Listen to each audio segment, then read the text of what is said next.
2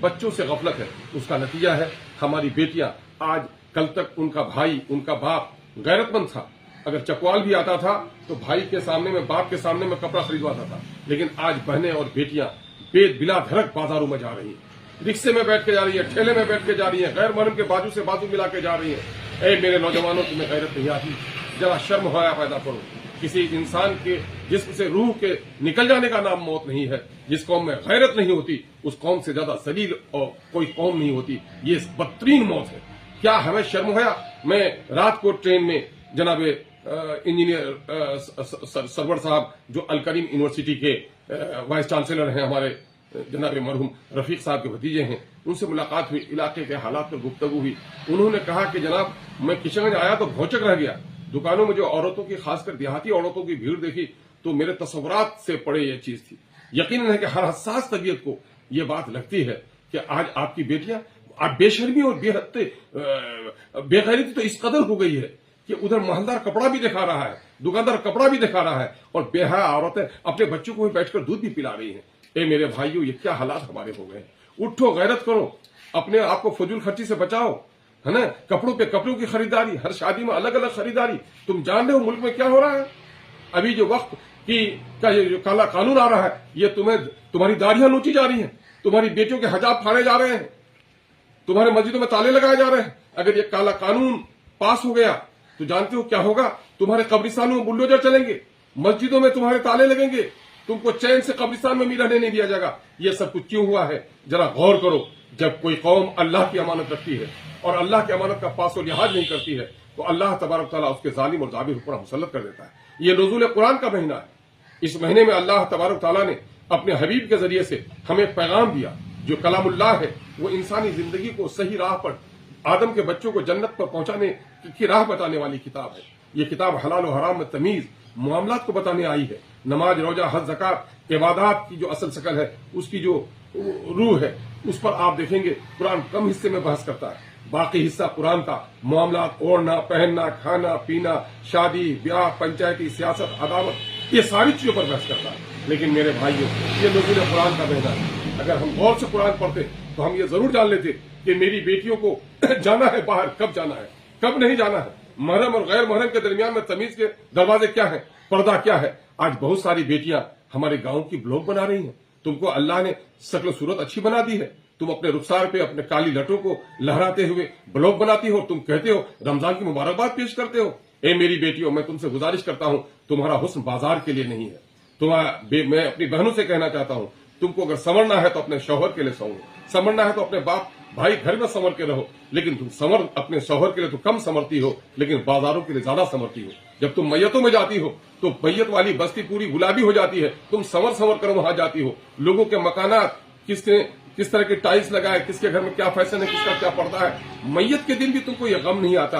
اے میرے بھائیوں، اپنی بہنوں اور بیٹیوں کو بیجا اس طرح سے میتوں کی محفلوں میں جا کر غم کی جگہ پر خوشیوں کے منانے کا موقع مت دو، ورنہ اللہ نے جو عذاب ابھی ہم پر مسلط کیا ہے، اللہ ہمیں پناہ عطا فرمائے، اس سے بدترین عذاب ہوگا۔ چونکہ ہم اللہ کی کتاب کے امین ہیں اور ہماری زندگی میں، ہمارے کردار میں، ہمارے معاملات میں صفائی ہونی چاہیے، دینی جذبہ ہونا چاہیے، اخلاق ہونا چاہیے، ہمارے کردار سے قرآن کے الفاظ ٹپکیں، ہمارے درمیان میں خلوص ہونا چاہیے، اتفاق ہونا چاہیے، ہمدردی ہونا چاہیے، غم گساری ہونی چاہیے، غیبت سے، چغلی سے، رشوت سے ہمیں مبرہ ہونا چاہیے۔ آج کوئی بھی پنچایتی بغیر رشوت کے نہیں ہوتی۔ سماج کا جو سچا آدمی ہے، سماج کا جو اچھا آدمی ہے، اس کی کوئی قدر نہیں کرتا، اور سماج کے جو بااثر لوگ ہیں پنچایتی میں جا کر بولنا نہیں چاہتے ہیں۔ اے جامع مسجد کی اگلی صفوں میں بیٹھنے والے نمازیوں، آپ نے اور ہم نے اللہ کے رسول کی وہ حدیث سنی ہے، حدیث جبرائیل، اے جبرائیل، جس کا مفہوم ہے اے جبرائیل جاؤ اس گاؤں کو الٹ دو۔ اے خداوندہ، جبرائیل نے عرض کیا، اے خداوندہ اس گاؤں میں سارے لوگ بوڑھے ہو گئے ہیں لیکن ایک بندہ پلک جھپکتے ہوئے تیری نافرمانی نہیں کیا۔ اللہ تبارک تعالیٰ کا ارشاد ہوتا ہے، اے جبرائیل جاؤ اس کے سمیت الٹ دو، اس لیے کہ سماج میں برائیاں بڑھ رہی تھی۔ یہ تسبیح و مناجات میں لگا ہوا تھا لیکن سماج میں برائیوں کو نہیں روکا۔ یقین جانو میرے بھائی، مظلوم کی آہ اور اللہ کے درمیان میں کوئی پردہ حائل نہیں ہے۔ آج بیوائیں، یتیم، سماج کے کمزور لوگ، زمین کوئی خریدتا ہے، قبضہ کوئی کر رہا ہے۔ زمین کے کاروبار کرنے والوں، کاروبار منع نہیں ہے، بساتے ہو اچھی بات ہے، لیکن ایک زمین کو 3 آدمی کے بعد بیچتے ہو، جھوٹ کہہ کر کے بیچتے ہو، فریب کہہ کر کے بیچتے ہو، بیانہ کچھ ہوتا ہے اور کچھ نئے قسم کا بیانہ دکھاتے ہو۔ خدا کے واسطے حلال اور حرام میں تمیز کرو. نوجوانوں کو قبرستان جاتے ہوئے دیکھ رہے ہو, ہر دن حادثات کی موت دیکھ رہے ہو. ابھی کل میانمار میں اور برما میں جو زلزلہ آیا ہے, کیا تمہاری زمین پر, ہماری بھی زمین پر زلزلہ نہیں آئے گا؟ اللہ نے بہت ساری قوموں کو دھسا دیا ہے, تیز ہواؤں سے ٹکرا کر مار دیا ہے, آسمان سے بجلیاں گری ہے, قوم تباہ ہو گئی ہے. اے میرے عزیزو, یہ درد بھرے میرے پیغام تھے. اگر آپ کو تکلیف ہو تو مجھے معاف کیجیے. آؤ عہد کرو, سیاست سے تمہاری تقدیر نہیں بدلے گی. اپنے بال بچوں کی تعلیم پر توجہ دو. بہار میں 1,95,000 لوگ مسلمان نوکری سے محروم ہے, کسی کو اس کی خبر نہیں ہے. بابری مسجد کا ٹوٹنا تو غم ہے, لیکن ہماری بستی کی مسجدوں کو توڑنے کی سازش چل رہی ہے, اس سے ہم باخبر نہیں ہیں. اپنے بچوں کو تعلیم دو, بہتر تعلیم دو. اگر پیسے خرچ کرنے ہیں مکانوں میں, زیورات میں, اور اپنے کپڑوں میں نہیں, اپنے بچوں کی تعلیم پر توجہ دو. اور کیا کرو, اپنے آپس کے جھگڑوں کو اپنے آپس میں طے کر لو. اور تیسرا کام کرو, شادی بیاہ اور اوڑھنے پہننے کی اس فضول خرچی سے باز آؤ. اگر اب بھی باز نہیں آئے, یہی ہندوستان ہے, تمہارے آبا و اجداد اس ملک کے بادشاہ تھے. اس کو ہندوستان کے سارے لوگ اس کو عزت کرتے تھے, لیکن آج گاؤں کا بھی آدمی جوتی کی ٹھوکروں سے تمہیں آج جوتی کی ٹھوکروں پر رکھتا ہے. تم تھانے میں جاتے ہو تو لگتا ہے اپنے ملک میں نہیں ہے. اس بے غیرتی سے نکلنے کا جو وہ ہے ذریعہ ہے, تمہارے اونچے مکانات, تمہارے رنگین کپڑے, زیورات نہیں ہے, تمہاری فضول خرچی نہیں ہے, بازار کی اڈی بازی نہیں ہے, بلکہ حقیقت بننا پڑے گا. ہمارے سکھ بھائیوں کی آبادی قلیل ہے, لیکن کسی سکھ بھائی کو بھیک مانگتے ہوئے نہیں دیکھو گے, ہے نا. آج ان کے جو علماء ہیں, ان کے علماء کو وہ تام جھام نہیں دیکھو گے, لیکن ہمارے ہاں تام جھام دین میں بھی اور دنیا میں بھی, دینی لائن سے بھی تام جھام ہمارے یہاں بڑھ گیا ہے. خدا کے واسطے سادگی کی طرف آئیے, اور ان موضوعات میں اگر سنجیدگی لگے تو خدا کے واسطے عمل کرنے کی کوشش کیجیے. اللہ تبارک و تعالی ہمیں اور آپ کو توفیق عطا فرمائے. میں نے دل کی بات کہی ہے, اگر کسی کو تکلیف ہو تو مجھے معاف کرنا, لیکن یہ حق بات ہے, نہیں کہوں گا تو میں چین سے رہ بھی نہیں پاتا ہوں. اللہ تبارک و تعالی نزول قرآن کے اس مہینے میں ہمیں قرآن مجید سے قریب ہونے, نبی کی سنتوں کی پیروی کرنے, صحابہ کے عظمت کی تاریخ سے سبق لینے اور اپنے علماء کی قدر و منزلت کرنے کی توفیق عطا فرمائے. اور آخر میں یہ میں کہوں گا کہ عید کا پیغام آپ کے لیے یہ ہے کہ عید میں سوئیاں صرف اپنے گھروں میں نہیں, کپڑے اپنے بہنوں میں, گاؤں کا کوئی غریب اس دن بھوکا نہ رہے, اس کا خیال رکھنا ضروری ہے. ہم اپنے غیر مسلم بھائیوں کو بھی اپنی خوشیوں میں شامل کریں گے. تیوہار آتا ہے محبت کے لیے, نفرت کے لیے نہیں.